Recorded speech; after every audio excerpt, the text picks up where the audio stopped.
All right, let's watch this Richard Medhurst video called "The Pentagon is a Black Hole." Do you see it? If you don't know Richard Medhurst, great anti-imperialist journalist who you should all follow. He's constantly a good source for me. Hold on, let me move this over here. Where'd I go? There I am. How they move like snakes. Do you see how they move like snakes? They get the media to whisper in your ear, "Oh, don't go on strike. No, don't strike. It'll cripple the economy." Oh. No, it's not, like giving the army 800 billion to fucking bomb, 20 countries. That's okay. That money, we can spare that. But if you go on strike, oh my God, we're going to lose like 2 billion a day. Well, we can't afford that. The Pentagon has been audited, I think 5 times now, and every single audit was failed. That means they don't know where the money's going. The Pentagon is like a black fucking hole that sucks trillions of dollars, and the government doesn't even know where the money's going. I can tell you where it's going. You don't need to audit the Pentagon. I can tell you, me, Richard Medhurst, that money is going towards drug deals, towards arms sales, towards arms purchases, towards CIA fucking budgets and embassy coffee. That's where that shit is going, man. That shit is going to the spooks. That shit's going to the bombers. That shit's going to the paramilitaries. That's where it's going. You don't need to scratch your head. That's where it's going. And apparently that's an acceptable loss. That's an acceptable use of American dollars and taxpayer dollars. But, going on strike, oh, that's too much of an inconvenience. That's the fucking point, man.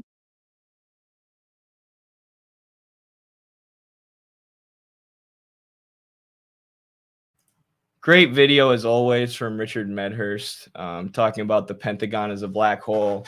And I mean, there's no better example of that than the war in Afghanistan, right? Which we're finding out more and more about as new things are leaked about it, and as investigations into how the U.S. invasion failed so horribly are carried out. There was just massive corruption. There were military higher-ups making money off of exporting opium, and like 90% of the opium that's used to make heroin in the world is exported out of Afghanistan. So you had the U.S. military with almost no oversight, with almost no regulation, occupying Afghanistan like it's a neo-colony. And you have officials or corrupt military officials making tons and tons of profit, or private contractors or intelligence operatives, many of whom are still in Afghanistan.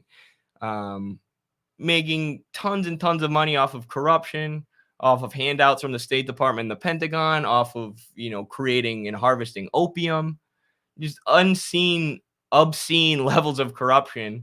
But we can increase the military budget every year. Joe Biden's increased the military budget like 4 times already.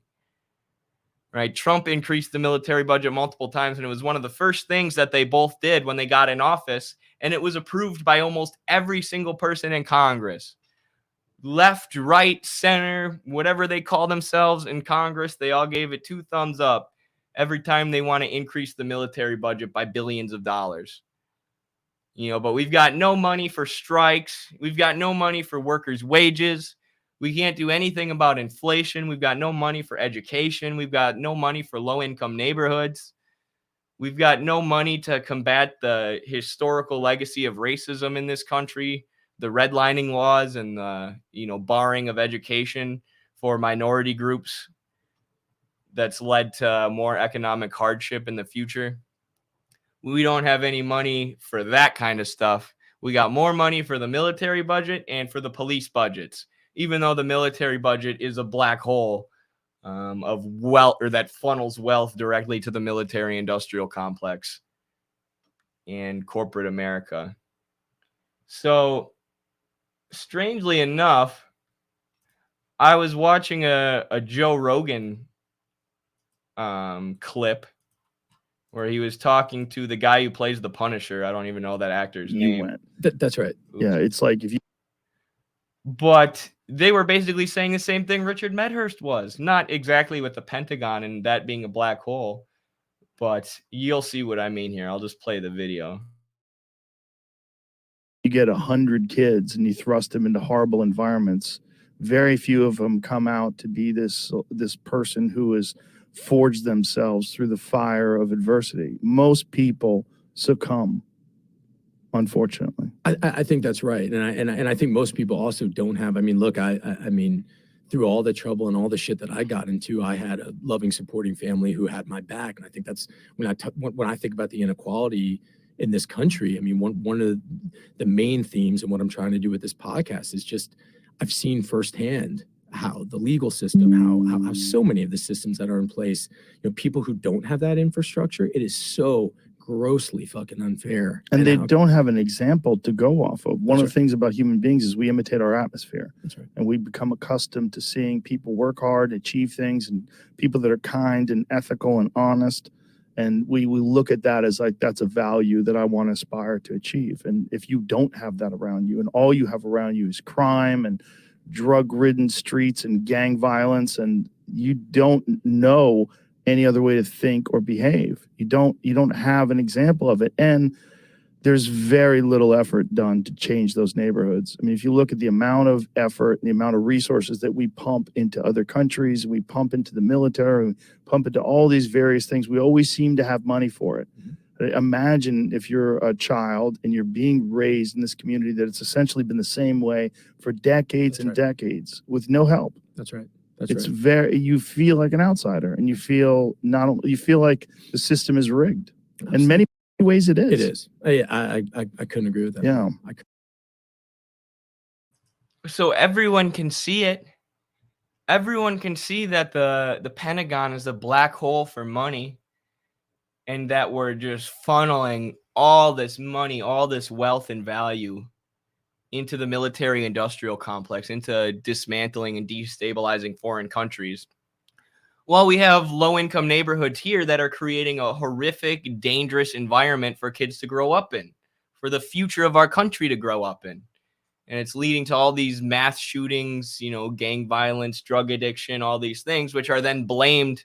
You know, you have racists like Ben Shapiro who are like, it's because of the culture of these, you know, types of people. That's why they're in poverty.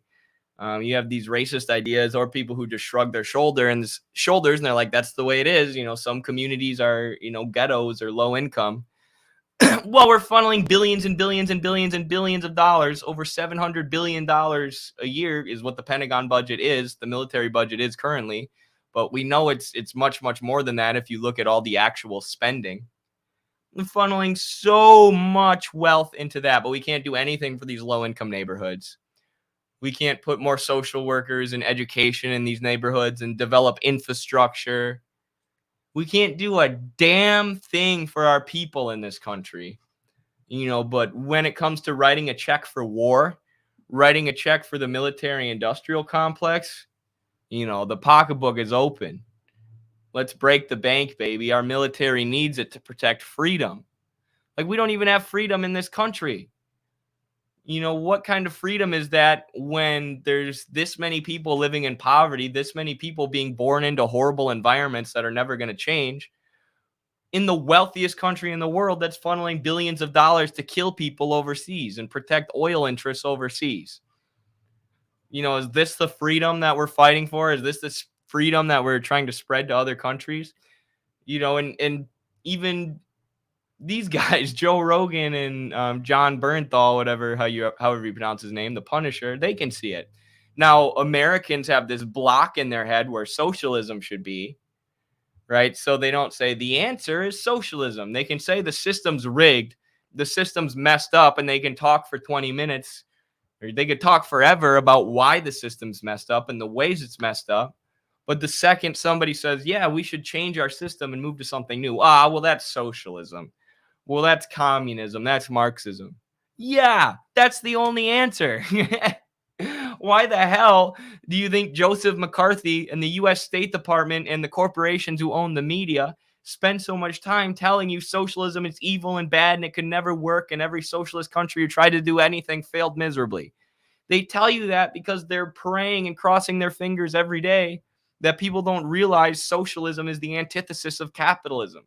Socialism is the answer. Socialism is the new system that needs to be birthed out of capitalism, where we take all this money and all this wealth and all this labor value that's invested in war, invested in killing people overseas, and invested in the people, invested in the masses. Use our labor and the value that it creates for us. That is the antithesis of capitalism. But people are able to recognize capitalism is a completely broken, exploitative, oppressive system that's not fair at all, while pretending to be this system based on freedom and equality. But they're not able to see what we need to move towards, how we can fix that system. There's a block in their heads where socialism should be.